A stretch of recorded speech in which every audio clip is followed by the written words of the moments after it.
अस्सलाम वालेकुम दोस्तों वीरो की हाल चाल ने ठीक ठाक हो। उम्मीद करदा सब लोग खैरियत हो गए। ਤੁਹਾਡਾ ਭਰਾ ਹਾਫਿਜ਼ ਨਈ ਵਲੌਗ ਅੱਜ ਦੇਖੋ ਜੀ ਅਸੀਂ ਸਟਾਰਟਿੰਗ ਕਰ ਰਹੇ ਹਾਂ ਜਾਨੀ ਕਿ ਲਾਈਵ ਬੈਠਣ ਵਾਸਤੇ। ਅੱਜ ਅਸੀਂ ਲੈ ਕੇ ਆਏ ਸੀ ਫਰੇਮ। ਚੈੱਕ ਕਰੋ ਜੀ ਹਾਫਿਜ਼ ਅਬੂਬਕਰ ਵਲੌਗ ਇਸ ਟਾਈਮ ਸਟਾਰਟਿੰਗ ਸ਼ੁਰੂ ਕੀਤੀ ਹੋਈ ਆ ਅਸੀਂ।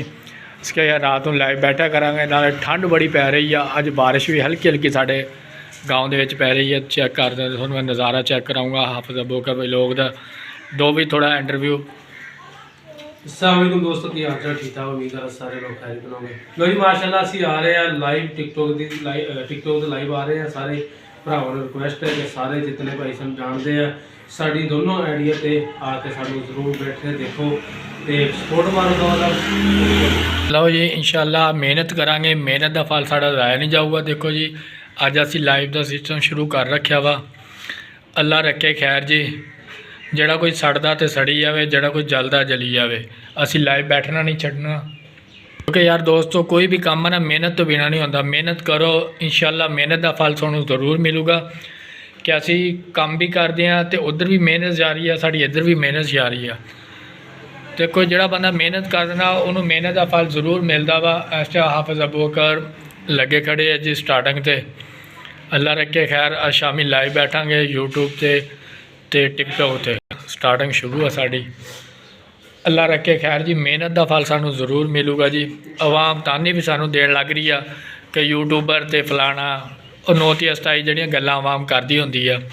अजकल कर लो जिन्ना किन्नी देर गल्लां करूँगे, किसी दिन तो मेहनत का फल मिलूगा ना। मेहनत साड़ी जाया नहीं जाती। केड़ा बंदा मेहनत करता ना, जेड़ा बंदा जीरो तो शुरू करता है ना, वो चाहे ऊपर जाए चाहे नीचे गिर जाए उसनों कोई चीज़ की परवाह नहीं होती। क्यों?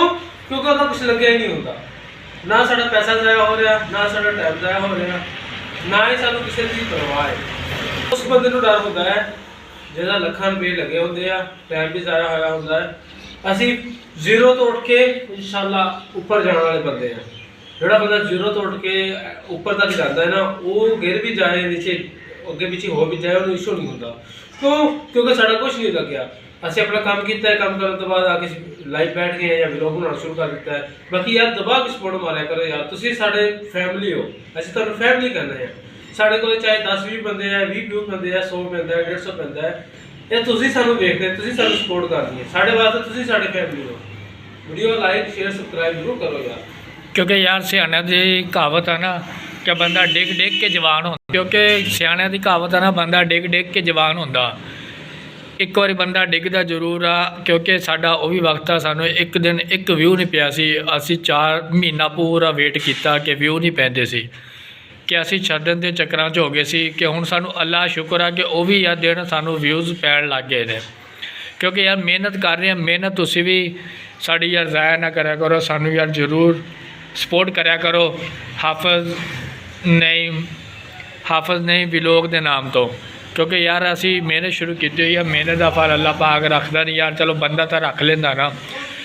साड़ी वीडियो अच्छी लग्या करे, काम के बारे जो भी लग्या करे तुसीं लाइक शेयर जरूर करके जाया करो। साड़ी बाबे तुहानूं बाजार दे विच दिखाते ने इस टाइम मौजूद ने। कोई लाइटिंग वाला काम असीं शुरू किया है वा, स्टार्टिंग कर रहे हैं। आ साड़ा स्टैंड पे जी, आ दरवाजे भी लगांदा हाफिज़ अबूबकर।